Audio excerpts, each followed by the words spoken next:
ایک بندہ تھا، اس نے دکان کھولی اور اس نے دکان کے اندر نا چیزیں بیچتا تھا، تو وہ اس کا نا کاروبار اس طرح نہیں چل رہا تھا جس طرح اس کو امید تھی۔ تو ایک بزرگ تھے نیک، ان کے پاس وہ چلا گیا دعا کے لیے، اس نے کہا حضور میرے لیے دعا کریں، اس طرح میری دکان ہے۔ تو وہ باتیں بہت کم کرتے تھے، انہوں نے اس کو سمپلی یہ کہا کہ تم نا ایمانداری کے ساتھ ناپا تولا کرو، بس یہ کہا کہ وہ چپ کر گئے۔ وہ بڑا اس کے بندے کے دل پر اس بات کا اثر ہوا، گھر آیا، دکان پہ گیا تو جو ناپنے تولنے والا ترازو تھا نا، وہ اس نے اٹھا کے دکان کے باہر رکھ دی۔ اب اس نے جب دکان کے باہر رکھا تو جو بندہ بھی اس کے دکان سے کوئی چیز اٹھاتا، باہر جا کے اس کو وے کرتا اور اپنی مرضی سے جو پیسے بنتے وہ اس کو پکڑا۔ اب کئی بندے کم دیتے تھے، مگر کئی بندوں نے پورے دیے، اور کئی بندے ایسے بھی بیچ میں تھے جو اس کو زیادہ بھی دے جاتے تھے۔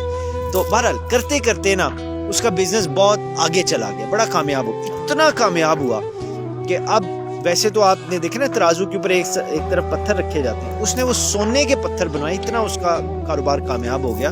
وہ سونے کے پتھر اس نے باہر، پتھر جو تھے باہر رکھوا دیے، ویئنگ سٹونز، کہ لوگ آئیں اور اس سے اپنا وہ کریں۔ ایک دن اس کے دل میں خیال آیا کہ جن کی دعا کا صدقہ، ان کی نصیحت کا صدقہ اتنا میرے پہ کرم ہوا ہے، میں چل کے ان کو اپنا حال سناتا ہوں۔ وہ ان کے پاس گیا، بزرگوں کے پاس، اس نے جا کے سونے کے پتھر جو تھے ان کو پیش کیے۔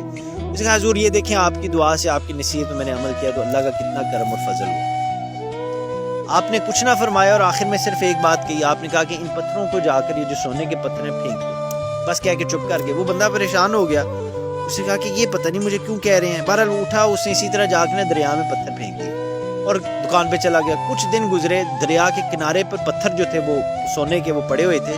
چند مسافر گزرے، انہوں نے دیکھا، وہ سونے کے پتھروں کو اٹھایا تو دیکھا تو اس دکاندار کی مہر لگی ہوئی تھی۔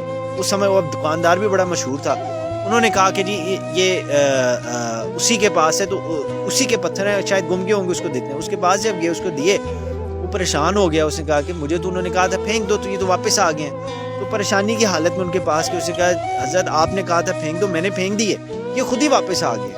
تو آپ مسکرائے، وہ جو بزرگ تھے، اور مسکرا کے انہوں نے کہا یہی تو تمہیں سمجھانا چاہتا ہوں کہ جو حق حلال کی روزی ہے اس کو پھینک بھی دو گے تو کہیں نہیں جائے گی، وہ واپس آئے گی۔ اتنا بڑا یہ سبق ہے۔ تو آپ ایمانداری کے ساتھ، اللہ پر بھروسہ کر کے، اللہ کو راضی کرنے کے لیے with all honesty، جو بھی آپ کا کاروبار ہے، حلال، حق حلال کا، اس کو آپ کریں، اور انشاءاللہ تعالی وقتی طور پر سیٹ بیک آ بھی جائے، مگر آپ آگے بڑھیں، انشاءاللہ تعالی کامیابی آپ کی ہوگی، میرے اللہ کے فضل و کرم۔